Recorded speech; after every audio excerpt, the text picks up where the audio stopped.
तर आपण basic unit सगळे पाहिले, काल काही क्वेश्चन्स केले होते. यामध्ये आता आपण सर्क्युलर मोशनला थोडा आता पुढच्या स्टेपला घेऊन जातोय. लक्ष द्या व्यवस्थित.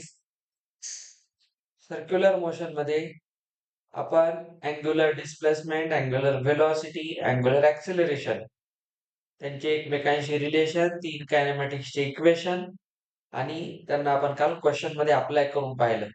रेडियन मध्ये कसं घ्यायचं किंवा या सगळ्या गोष्टी. आता आपण पुढचा कॉन्सेप्ट शिकणार आहोत, त्याचं नाव सेंट्रिपिटल. आता इथून मेन पार्ट सुरू होतो, ऍक्सिलरेशन. आता सेंट्रिपिटलचा अजून एक अर्थ असतो, तुम्हाला हे माहित पाहिजे. आता हा जो सेंट्रिपिटल ऍक्सिलरेशन आहे त्याला आपण AC या नावाने दाखवतो. A for acceleration, C for centripetal. म्हणजे बघा, acceleration of a particle towards centre of circle. आता एखादं सर्क्युलर मोशन होते कशामुळे? एखादी बॉडी सर्कल मध्ये का फिरते, ठीक नाही, याच्या मागचे रिझन काय असू शकतात. आता एक ऑब्जेक्ट इथे आहे, त्याला या पद्धतीने तो फिरतोय, म्हणजे बघा प्रत्येक वेळी त्याला कोणीतरी, जेव्हा तो इथं होता तेव्हा तो इकडे जात होता, पण ऍक्च्युली या टर्नमुळे तो इकडे आला, या टर्नमुळे इकडे आला. या प्रत्येक वेळी त्याची व्हेलॉसिटीचा जो कॉम्पोनेंट चेंज होत आहे, ठीक आहे. म्हणजे असं फिरण्यामागचं रिझन आहे की त्याला कोणीतरी मध्ये पुश करत आहे, म्हणजे त्याच्याकडे या डायरेक्शन मध्ये कोणीतरी फोर्स लावत आहे आणि या फोर्समुळे ती बॉडी काय करत आहे, सेंटरकडे जाताना दिसत आहे. प्रत्येक इन्स्टंटला एक फोर्स आहे जो त्याला सेंटरकडे पुश करतो आणि त्या फोर्सला आपण सेंट्रिपिटल फोर्स म्हणतो. Due to the centripetal force the body acquired an acceleration. That acceleration is centripetal acceleration. आता याच्यामध्ये मेन आहे टुवर्ड सेंटर, म्हणजे सेंट्रिपिटल, किंवा आपण याला अजून एक वर्ड देतो, सेंटर सिकिंग. सेंटरच्या जवळ जाणारा फोर्स, म्हणून त्याचं नाव सेंटर सिकिंग फोर्स, त्याला सेंट्रिपिटल फोर्स म्हणतो. आता सेंट्रिपिटल फोर्स जो आहे त्याच्यामध्ये एक महत्वाची गोष्ट आपल्याला पहिल्यांदा पाहायची. बॉडी जेव्हा युनिफॉर्म सर्क्युलर मोशन परफॉर्म करते, UCM म्हणतात त्याला, युनिफॉर्म सर्क्युलर मोशन. आता याचा अर्थ काय, इक्वल इंटरव्हल ऑफ टाइम मध्ये इक्वल डिस्टन्स कव्हर करणे, त्याला युनिफॉर्म मोशन म्हणतो आपण. जेव्हा एका सर्कल मध्ये body equal interval of time मध्ये इक्वल डिस्टन्स कव्हर करेल त्याला आपण युनिफॉर्म सर्क्युलर मोशन म्हणतो. सेम युनिफॉर्म मोशनच आहे, फक्त अलॉंग अ सर्कल आहे. तर UCM चा अर्थ आहे युनिफॉर्म सर्क्युलर मोशन. आता आपण याला इथून पुढे UCMच म्हणणार, ठीक आहे. अरे वेळ पाळा रे. युनिफॉर्म सर्क्युलर मोशन असंच आपण याला म्हणणार. तर पहा, युनिफॉर्म सर्क्युलर मोशन, तर याचा अर्थ सरळ सरळ आहे, सर्कल मध्ये मोशन आहे, युनिफॉर्म आहे, म्हणजे इक्वल इंटरव्हल ऑफ टाइम मध्ये इक्वल डिस्टन्स कव्हर करते बॉडी. आता बघा याच्यात काय काय होतं, तुम्ही पहा, याची जी स्पीड आहे ती कॉन्स्टंट राहू शकते. सेम स्पीडने बॉडी चालते अशा सेम स्पीडने. मी जर एखाद्या सर्कलच्या अलॉंग गाडी चालवायला आणि मी ठरवलं की मी काय करणार, गाडीची स्पीड 20 ठेवणार, तर मी 20 ने जाऊ शकतो. म्हणजे मी स्पीड जी आहे, म्हणजे मॅग्निट्यूड आहे, ते मी कॉन्स्टंट ठेवू शकतो, पण डायरेक्शन ठेवू शकतो का? सर्कल मध्ये फिरताना डायरेक्शन सेम राहील का? बघा इथे असताना इकडे डायरेक्शन आहे, इकडे आलं, प्रत्येक इन्स्टंटला बघा डायरेक्शन चेंज होत आहे. सर्कल मध्ये एखादी बॉडी जेव्हा एका पर्टिक्युलर पॉइंटवर असते, या पॉइंटवर समजा त्याची ही डायरेक्शन आहे, तर पुढच्या पॉइंटला डायरेक्शन इकडे जाईल ना, म्हणजे प्रत्येक वेळी डायरेक्शन चेंज होईल. तर युनिफॉर्म सर्क्युलर मोशन मध्ये काय असतं, आता हे सगळ्यात महत्वाचं आहे हा. When a body performs uniform circular motion, तेव्हा point number 1, it's speed remains constant. Speed काय असते? न्यूमेरिकल व्हॅल्यू असते. How fast or how slow, त्याला आपण स्पीड म्हणतो. आणि number 2, but it's direction changes continuously. त्याची डायरेक्शन मात्र कंटिन्युअसली चेंज होते. हे केव्हा पॉसिबल आहे? जेव्हा युनिफॉर्म मोशन आहे. युनिफॉर्मचा अर्थच आहे सेम. जर फक्त सर्क्युलर मोशन आहे पण युनिफॉर्म नाही, तर स्पीड सुद्धा चेंज होईल. आपण रस्त्यावर गाडी चालवताना असं होऊ शकते, मला इथून इथपर्यंत जायचंय स्ट्रेट लाईन मध्ये. समजा मला निघायला उशीर झाला तर मी एवढं डिस्टन्स एकदम फास्ट कव्हर केलं, एकदम फास्ट आलो. नंतर कळलं अरे वेळ आहे, चला आपण खूपच जोरात आलो, तर इथून मी एवढं डिस्टन्स पुन्हा स्लो गेलो. नंतर कळलं फारच स्लो गेलो, आता पटकन जावं लागेल, पुन्हा स्पीड वाढवली, इथं आलो. म्हणजे बघा प्रत्येक वेळी मी स्पीडही चेंज केली. मग हे युनिफॉर्म मोशन आहे का? नाही. तसंच आहे सर्कलमध्ये, जर युनिफॉर्म सर्क्युलर मोशन असेल, हा वर्ड खूप महत्वाचा आहे युनिफॉर्म, तेव्हा आपण काय म्हणतो की स्पीड त्याची कॉन्स्टंट राहील, परंतु डायरेक्शन कंटिन्युअसली चेंज होईल. असं का होतं? त्याचे त्याची व्हेलॉसिटी बदलते. That is velocity changes. आपला आता जो मुद्दा चालू आहे, सेंट्रीपिटल ऍक्सेलरेशन. कोणत्याही बॉडीचं ऍक्सेलरेशन सेंटरच्या डायरेक्शन मध्ये असणं. आता याला आपण 2 प्रकारे समजून घेणार आहे. ही झाली त्याची बेसिक थेअरी. युसीएम म्हणजे काय? ओके. युसीएम मध्ये 2 गोष्टी compulsory, speed constant, velocity changing. जेवढं चांगलं लक्ष द्याल तेवढं इथंच अभ्यास होईल तुमचा. आता पहा, हे जे ऍक्सेलरेशन आहे, आता इथे बघा व्हेलॉसिटी चेंज होत आहे, स्पीड सेम राहत आहे.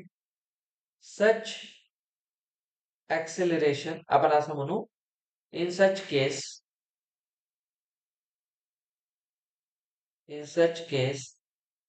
acceleration is changing. का बरं ऍक्सेलरेशन बदलते या केसमध्ये? व्हेलॉसिटी बदलते म्हणून ऍक्सेलरेशन बदलतं. ऍक्सेलरेशन काय आहे? The rate of change of velocity. जर व्हेलॉसिटी बदलत असेल तर ऍक्सेलरेशन ही बदलणारच. सिंपल लॉजिक आहे. म्हणून आपण म्हणतो दॅट इज बॉडी इज ऍक्सेलरेटेड. म्हणजे बॉडीचं ऍक्सेलरेशन कॉन्स्टंट नाहीये, कारण त्याची व्हेलॉसिटी कॉन्स्टंट नाहीये. हा मेन पॉइंट आहे. आता पहा, बॉडी ऍक्सेलरेटेड आहे याचा सरळ सरळ आता फिजिक्स मध्ये अर्थ काय होतो? याचा अर्थ होतो body is accelerated means velocity is changing. आता पहा, मग याच्यामध्ये आपल्याला हे म्हणायचे की ऍक्सेलरेशनचं डायरेक्शन कुठे असेल? कारण ऍक्सेलरेशन एक वेक्टर क्वांटिटी आहे, मग त्याचे डायरेक्शन सांगावं लागेल की नाही? When a body is accelerated like this, when a body is accelerated in a circular motion,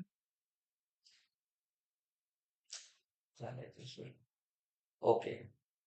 आता बघा, याच्यामध्ये जर व्हेलॉसिटी चेंज होत आहे, तर याचं ऍक्सेलरेशन या डायरेक्शन मध्ये आहे. म्हणजे कुठे बघा, टुवर्ड्स द सेंटर. इकडे कोण आहे? व्हेलॉसिटी. हा व्हेलॉसिटी वेक्टर आहे आणि हा ऍक्सेलरेशनचा वेक्टर आहे. ऍक्सेलरेशन कुठे आहे? Towards the centre. म्हणून ह्याला आपण म्हणतो सेंट्रिपिटल ऍक्सेलरेशन. तर बघा ऍक्सेलरेटेड आहे आणि इथं आपण म्हणतो direction of acceleration is inwards. That is centre seeking. हे ऍक्सिलरेशन सेंटरकडे जाणार आहे, म्हणून ह्याचं नाव आहे सेंट्रिपिटल ऍक्सिलरेशन. समजलं? तर बॉडीचं मध्ये सेंट्रिपिटल ऍक्सिलरेशन असण्याचं डायरेक्ट मिनिंग काय आहे? Body is performing circular motion. तर सर्क्युलर मोशन मध्ये एक गोष्ट नेहमी असतेच, centripetal acceleration. Straight line motion मध्ये हे नाही दिसत, कारण स्ट्रेट लाईन आहे, सरळच बॉडी पुढे जात आहे. पण सर्क्युलर मोशन मध्ये नावातच आहे, त्याचा पाथ, त्याची ट्रॅजेक्टरी एक सर्कल आहे. आणि सर्कल असण्याचं डायरेक्ट साईन काय असतं? त्याचं ऍक्सिलरेशन इकडे. म्हणजे तुम्ही पर्टिक्युलर इन्स्टंटला बॉडी इथे आहे, तर त्याची फक्त एक टँजंट काढा. आलं लक्षात? ही टँजंट काढा. तर इथे काय आहे? व्हेलॉसिटी वेक्टर आहे. आता हा सर्कल करतोय म्हणजे याला कोणीतरी मध्ये ओढते, तेव्हा सर्कल करेल ना तो. तर इकडे बघा, ओढण्याचाच अर्थ ऍक्सिलरेशन आहे. म्हणजे पुन्हा याचं ऍक्सिलरेशन कुठे गेलं? सेंटरकडेच गेलं. मग मी वर जी फिगर काढली तीच आहे, नीट समजून घ्या. तर व्हेलॉसिटी बघा कंटिन्यू चेंज होते की नाही? इथं आपण तेच लिहिले, व्हेलॉसिटी चेंजेस. व्हेलॉसिटी बदलण्याचाच अर्थ आहे बॉडी इज ऍक्सिलरेटेड. कधीही लक्षात ठेवा, सेंट्रिपिटल फोर्स जेव्हा लागतो, सेंट्रिपिटल ऍक्सिलरेशन जेव्हा होतं, त्यावेळेस बॉडी ऍक्सिलरेटेड असते. ऍक्सिलरेशन झिरो होत नाही. ऍक्सिलरेशन झिरो व्हायचा काय अर्थ असतो? व्हेलॉसिटी कॉन्स्टंट असतो, म्हणजे डायरेक्शन कॉन्स्टंट असणं. सर्कलमध्ये डायरेक्शन कॉन्स्टंट राहील का कधी? राहूच शकत नाही. सर्कलमध्ये फिरतोय बघा, प्रत्येक वेळी डायरेक्शन चेंज होत आहे. आता या फॅनचा प्रत्येक पॉइंट, कोणता एक पॉइंट पकडा, त्याची डायरेक्शन टँजंट वर बघा इकडे आहे. दुसरा पॉइंट बघा तिकडे कुठेतरी आहे. म्हणजे कुठल्याही एका पॉइंट, दोन पॉइंटची सेम डायरेक्शन राहू शकत नाही. दोन पॉइंटची सेम डायरेक्शन कसं पॉसिबल आहे? मी थोडा जरी इथला पॉइंट इथे आणला, तर बघा इथली टँजंट युनिक होईल की नाही? Direction change. त्याच्यामुळे लक्षात ठेवायचं की सेंट्रिपिटल ऍक्सिलरेशन हे सेंटर सिकिंग आहे, सेंटरकडे जाणार आहे. आता आपण त्याला काढून बघू की काय किती असतं. इतर कडेची थेरी. आता आपण ह्याला कॅल्क्युलेट करू. मी आता इथे लिहिल AC, centripetal acceleration. C for centripetal, A for acceleration. आता AC म्हणलं की डोक्यात आलं पाहिजे. आता बघा, we know centripetal force. Centripetal force कशाने दाखवतो आपण? FC ने दाखवतो. ठीक आहे. सेंट्रिपिटल फोर्स किती असतो? कोणत्याही बॉडीचा सेंट्रिपिटल फोर्स आपण 10वीला शिकला, mv²/r. हा फॉर्म्युला नेहमी लक्षात ठेवा. आता फोर्स काय असते? मास इंटू ऍक्सिलरेशन. आता मास असते का सेंटरकडे वेगळं बाहेर वेगळं? नाही, मास कॉन्स्टंट व्हॅल्यू असते. तुम्ही कोणत्या डायरेक्शनला जा, मास बदलेल का आपलं? नाही. त्याच्यामध्ये FC ला आपण लिहा number 1. FC is equal to mv²/r. Very important, very very important. But FC is mass into acceleration. फोर्सचा फॉर्म्युला आहे न्यूटनचा सेकंड लॉ. हे ऍक्सिलरेशन हे कोणतं असेल? सेंट्रिपिटलच असेल. फोर्स जिकडे आहे तिकडेच ऍक्सिलरेशन आहे. सिंपल गोष्ट आहे. सेंटरकडे फोर्स आहे, तर बॉडीचं पुशिंग कुठे आहे? सेंटरकडेच आहे. म्हणून त्याचं ऍक्सिलरेशन हे सेंट्रिपिटल आहे. त्याला म्हणा 2. सांगा फ्रॉम 1 and 2 दोन्ही इक्वल होतील? तर काय म्हणाल? Mass into acceleration is mv²/r. Check करा, दोन्हीकडे मास कॅन्सल. तर सेंट्रिपिटल ऍक्सिलरेशनची व्हॅल्यू काय येते? v²/r.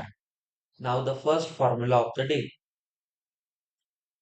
Very important.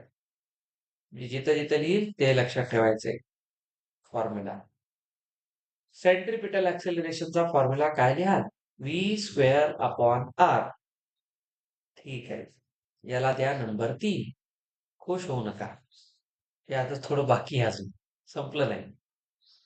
थोडं आठवते कालपर्यंत काय काय शिकलो होतो? V is equal to R omega शिकलो होतो आपण. हा, इथं व्ही आहे. व्ही कोणती व्हेलॉसिटी आहे? लिनियर. ओमेगा कोणती आहे? अँग्युलर.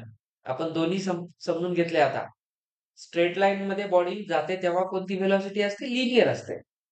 सर्कलच्या सरकमफेरन्स भोवती फिरते तेव्हा लिनियरच असते. पण सेंटर पासून जेव्हा अँगल चेंज होतो ती व्हेलॉसिटी अँग्युलर व्हेलॉसिटी असते. आणि दोघांचं रिलेशन किती होतं? R omega. V is equal to R omega. आता बघा, also V equals R omega. मग व्ही ची जागा आर ओमेगा इथे घे. ठीक आहे. पुटिंग इन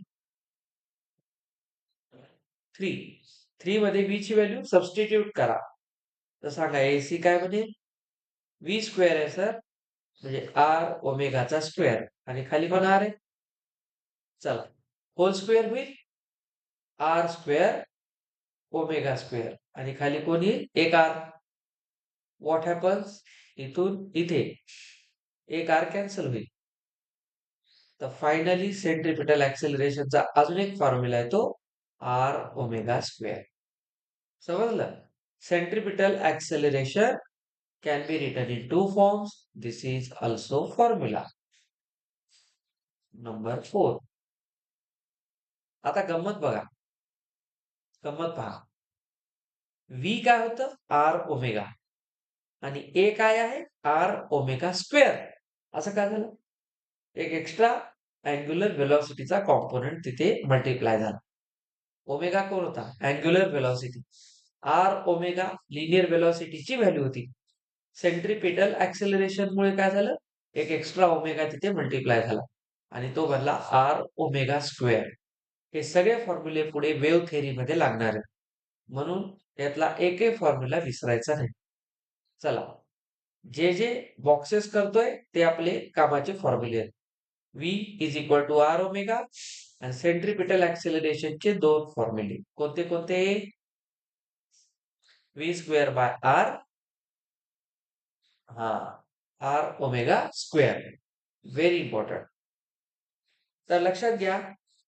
आता आपण असे म्हणू शकतो, AC can be written as AR. म्हणजे काय?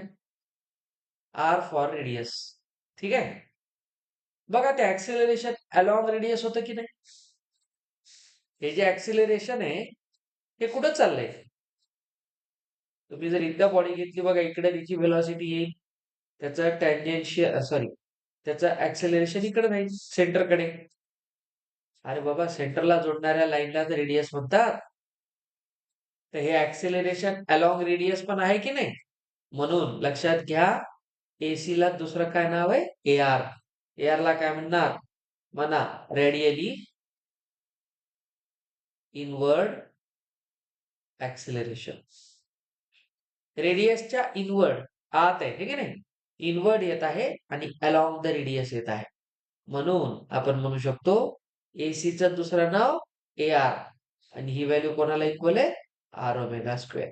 याच्यावर कळते की रेडियसवर डिपेंड आहे. फॉर्म्युल्यात रेडियस आहे ना? सिंपल लॉजिक आहे. हा जो फॉर्म्युला आपण 10th मध्ये शिकला होता ग्रॅव्हिटेशन चॅप्टर मध्ये, centripetal force mv square by R. तर एफ ला एम ए ठेवलं, एम कॅन्सल केलं तर सेंट्रिपिटल ऍक्सेलरेशन आलं व्ही स्क्वेअर बाय आर. पण व्ही ला काय लिहितो आपण? R omega. तर त्याचा स्क्वेअर येतात R square omega square. 1 R gets cancelled and AC becomes R omega square. एवढी स्लाइड आहे जिथून तुम्हाला डेरिवेशन कडे हे फॉर्म्युले कसे तयार झाले. आता इथपर्यंत आलं सगळ्यांच्या लक्षात? याचे क्वेश्चन्स आपण उद्या करणार आहे, मी जसं तुम्हाला सांगितलं.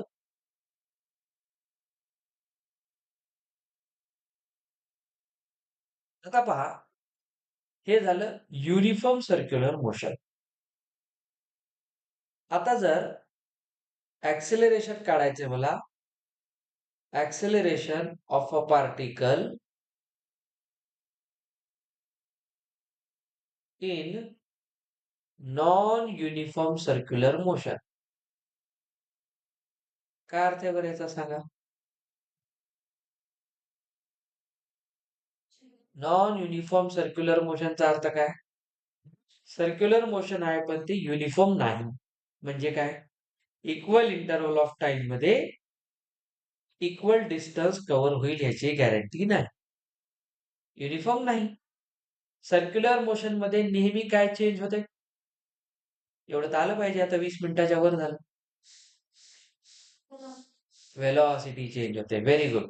Speed may be constant or may not be constant. Speed जर कॉन्स्टंट असेल तर त्याला युनिफॉर्म सर्क्युलर मोशन म्हणा, UCM म्हणा. पण स्पीडही चेंज होत असेल तर वेलॉसिटी तर चेंज होतेच.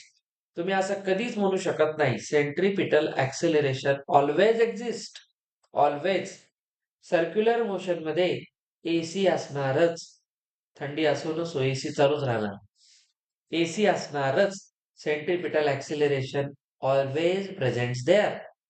कधीही असणार. चेंज काय होऊ शकते? स्पीड. स्पीड कॉन्स्टंट असेल नसेल. तर बघा, याच्यामध्ये पहिला मुद्दा, जर नॉन UCM असेल तर आपण काय म्हणतो? Speed is not constant. आलं लक्षात?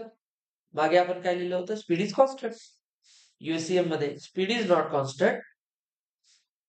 आता ह्याचा अर्थ असा आहे की याच्यामध्ये स्पीडचे आता दोन कॉम्पोनंट येणार. बघा, स्पीड दोन प्रकारे राहणार. तर पार्टिकल काय करतं? ऍक्सिलरेशनचे दोन कॉम्पोनंट दाखवतं. कारण याच्यामध्ये इतक्या वेळ काय असायचं? स्पीड कॉन्स्टंट असायची, व्हेलॉसिटी चेंज व्हायची. पण आता स्पीडही चेंज होते, व्हेलॉसिटी तर चेंज होतेच. तर लक्षात घ्या, इथे आपण म्हणतो so particle has both components of. Number 1 कोणता असते? पहिला कॉम्पोनंट असतो, लक्षात घ्या, रेडियल. कोणता? रेडियल मी आता सांगितलं, अलॉंग द रेडियस. म्हणजे कोण? एसी. Acceleration centripetal. ठीक आहे. आणि याचा एक सेकंड कॉम्पोनंट असतो टँजेन्शियल. आता टँजंटच्या अलॉंग एक ऍक्सेलरेशन असतं. ऍक्सिलरेटेड बॉडीचा अर्थ काय होता? चेंजिंग. आता स्पीडही चेंज होत आहे, तर त्याचं जे ऍक्सिलरेशन आहे आता दोन प्रकारे आहे. आता लागलं भांडण. इतक्या वेळ बॉडी कुठे चालायची? सेंटरकडे. आता सेंटरकडे चालायची, पण इकडे काही प्रॉब्लेम नव्हता स्पीडचा. आता काय झालं? स्पीडही चेंज, व्हेलॉसिटी चेंज. स्पीडही चेंज, व्हेलॉसिटी चेंज. म्हणजे आता एक ऍक्सेलरेशन इकडे पण आलं, एक ऍक्सेलरेशन सेंटरकडे आलं. तर दोन वेक्टर भांडायला लागले की रिझल्टंट येतो. लागला वेक्टरचा खेळ सुरू. दोन वेक्टरचा आपण रिझल्टंट काढतो. √a² + b² + 2ab cos θ. आता विसरायचंच नाही, खूप दिवस झाले. तर लक्षात घ्या, याला दोन कॉम्पोनंट येतील. एक टँजेन्शियल पण असतो ऍक्सेलरेशन, त्याला AT म्हणतात. T for tangential, C for centripetal. आता ही स्टोरी स्टार्ट. तर यातला जो पहिला आहे रेडियल कॉम्पोनंट, त्याच्याबद्दल आता आपण बोललोय. रेडियल कॉम्पोनंटलाच आपण म्हणूया AR किंवा AC. मागच लिहिलं होतं, AR म्हणा किंवा काय म्हणा, AC म्हणा. रेडियल कॉम्पोनंट किती होता? सर आता सांगितला, AC और AR. आता याच्यात डबल बोलत नाही, R⍵². हा तर फिक्स आहे, याच्यावर आपण डिटेल मध्ये बोललोय आता.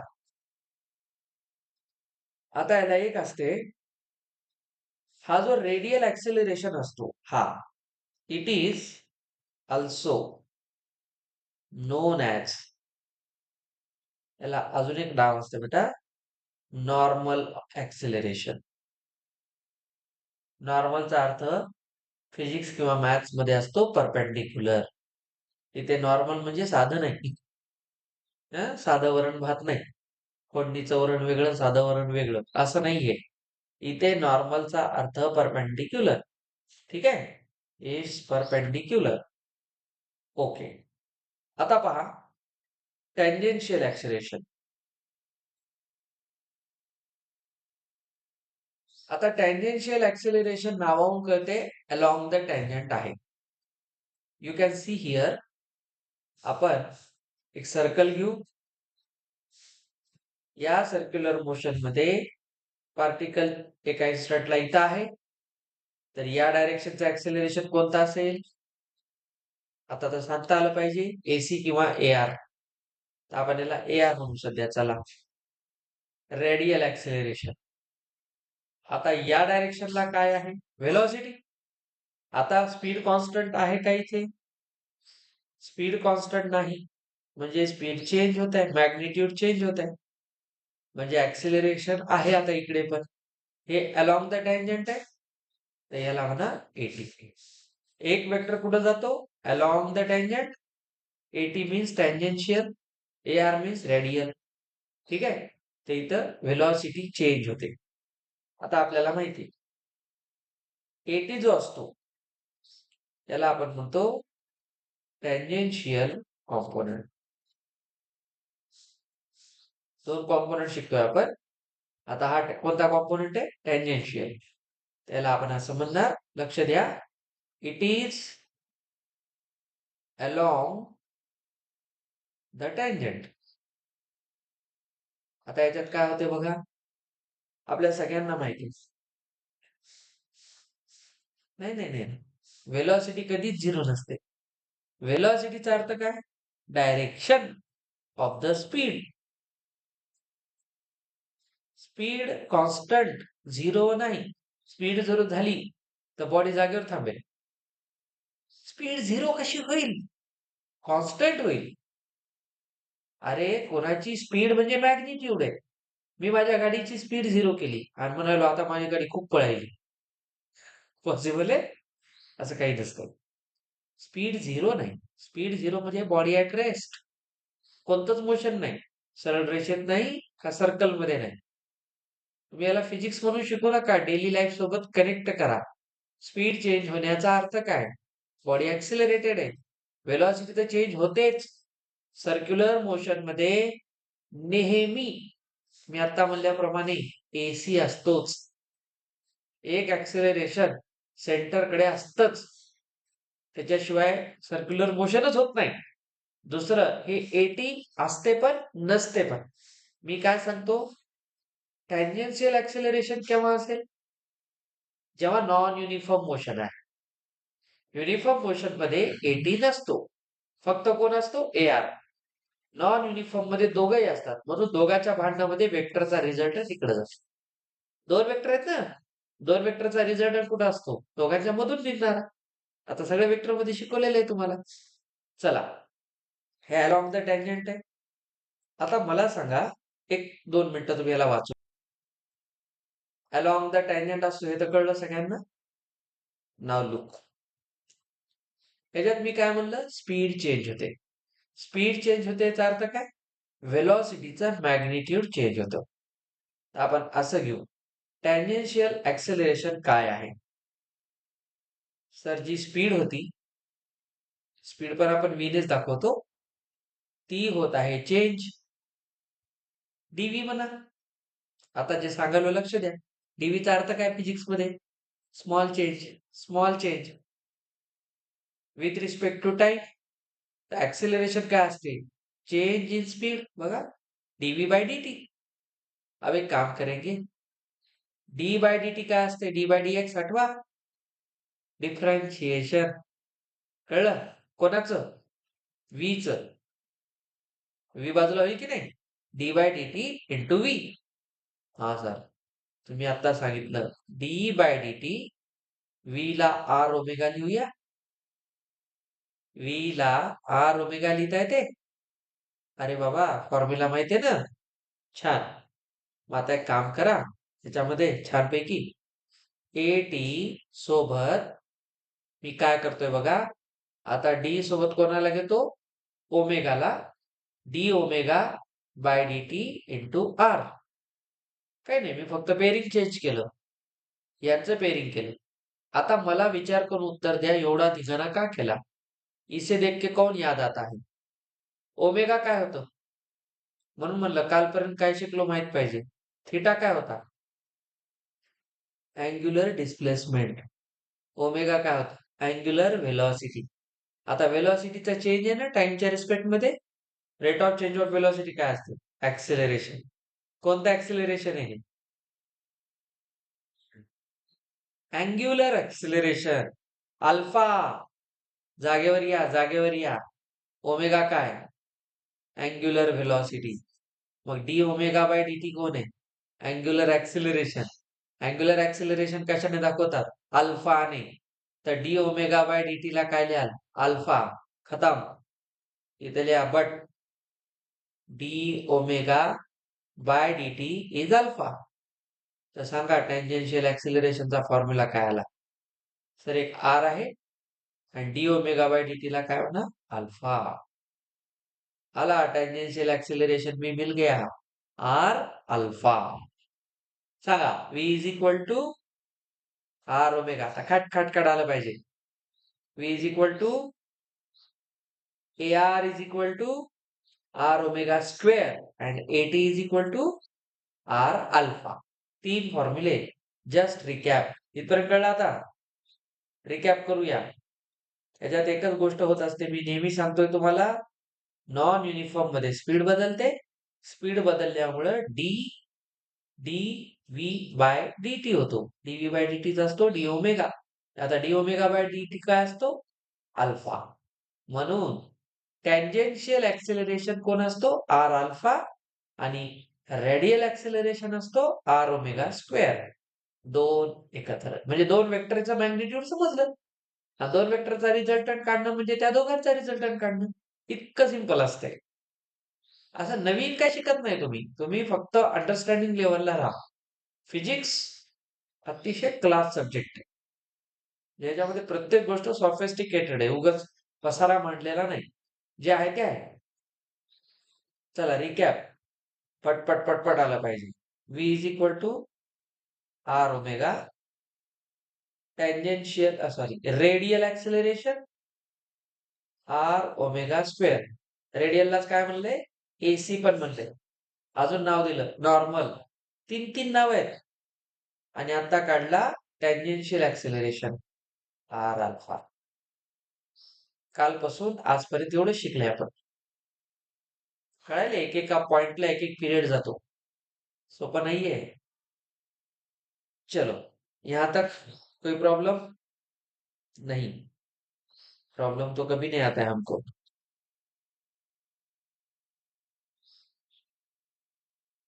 मेन सांगा. चल आपल्याकडे आता दोन ऍक्सिलरेशन आले. कोणते कोणते? एक रेडियल आणि एक टँजेन्शियल. सांगा टँजंट आणि रेडियस मध्ये काय संबंध असते? परपेंडिक्युलर. आहे की नाही? Radius tangent theorem. Circle 10 standard. आता आपण एक गोष्ट समजून घेऊ. इकडे या. आता जे जे सांगतोय तिथं लक्ष द्या. पार्टिकल इथे ही त्याची व्हेलॉसिटी आहे. ठीक आहे. इकडे कोण आहे? रेडियस. सर या डायरेक्शन मध्ये ए आर आहे. मान्य? या डायरेक्शन मध्ये एटी आहे. Along the tangent, along the radius. दोन्ही वेक्टर आहेत. नेट काय असते? हे असेल ए नेट. ऍक्सेलरेशन नेट दोघांचं. मी तुम्हाला सांगत होतो एक ऑब्जेक्ट एक जण इकडे ढकलतो, एक जण इकडे ढकलतो. दोघांच्या भांडणातून मधून निघून जातो. नेट. आता आपण इथेच पाहतोय नेट ऍक्सिलरेशन. दोन वेक्टरचा नेट काय असतो? याचा मॅग्निट्यूड आणि याच्या मॅग्निट्यूडचा स्क्वेअर. अरे बाबा वेक्टर ए वेक्टर बी असेल तर आपण अंडर रूट ए स्क्वेअर प्लस बी स्क्वेअर लिहितो की नाही? तसाच आहे. तर नेट ऍक्सिलरेशनला आपण म्हणूया A net. A net is under root radial ऍक्सिलरेशनचा स्क्वेअर टँजेन्शियल ऍक्सिलरेशनचा स्क्वेअर. ये है नेट ऍक्सिलरेशन. कळलं? हे नेट ऍक्सिलरेशन आहे. कधीही तुम्हाला ही व्हॅल्यू कशी काढणार? A R. ए आर आत्ताच काय सांगितलं? R omega square. आणि हा आर अल्फा त्याचा स्क्वेअर. तर या दोघांची व्हॅल्यू काढून मॅग्निट्यूड घेऊन स्क्वेअर रूट घेतला. कारण हा नेट ऍक्सिलरेशन येतो. बर इथून टाकलं तर एक राईट अँगल ट्रायंगल बनला. राईट अँगल ट्रायंगल बनला. किंवा बघा इथून टाकलं तर राईट अँगल ट्रायंगल बनला. हे कोण आहे? सर हे एटी आहे. आणि बघा हे कोण आहे? एआर आहे. पॅरलल आहे ना, एटीच आहे हे. हीच लाईन आहे ना ही. मी फक्त पुढे ढकलायलो. AT AR. इथे थिटा घेतला तर टॅन थिटा काय होते? Opposite to adjacent. बेटा ही रेडियस आहे का? इथून मी परपेंडिक्युलर टाकलाय नेटचा. हाच आहे तो पॅरलल वेक्टर. आठवा शिफ्टिंग वेक्टरला उचलून इकडे आणलं फक्त. एक राईट अँगल ट्रायंगल बनला तर सांगायचं टॅन थिटा काय म्हणते? अँगल काढतो की नाही आपण टॅन ऑपोजिट टू ऍडजसंट. तर दोघांमधला ह्या ज्या नेटचं डायरेक्शन किती असते? सर हे असते tan inverse of tangential acceleration by radial acceleration. हे नेट, हे अँगल. आता याच्यात दोन गोष्टी असतात. नीट आहे का? वेलॉसिटीची डायरेक्शन आणि ऍक्सिलरेशनची डायरेक्शन सेम आहे. जिकडे वेलॉसिटी आहे तिकडेच ऍक्सिलरेशन आहे. तर नंबर एक, direction of V and eighty is same. याचा अर्थ काय असतो?